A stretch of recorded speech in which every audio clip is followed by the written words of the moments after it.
everybody, I'm LaGree, and we're at the beautiful Auburn Oaks Farm. This is my Boykin Stella, and we're going to teach you heel today. When we are teaching heel, we focus on two things: change in direction and change in pressure using the slip lead. Changing direction teaches the dog to focus on your movement.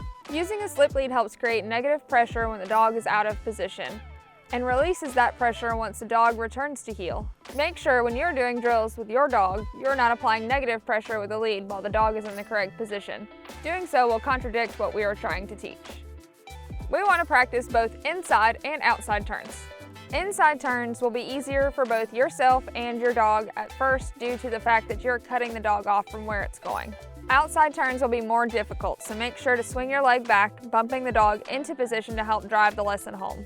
Don't forget to utilize the slip lead when changing direction. Remember that the most efficient way to teach a dog to heel is a combination of the two: change in direction and change in pressure with the lead. Coming up with your own drills at home is great.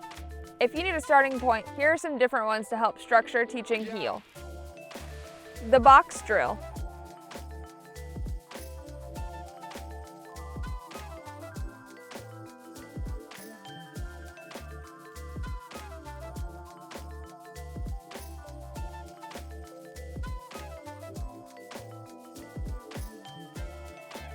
The line drill.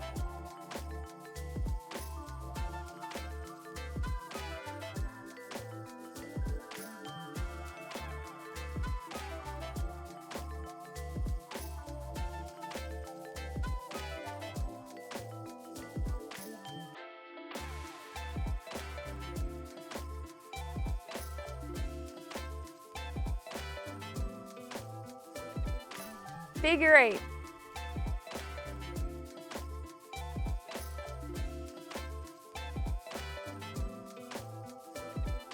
.360.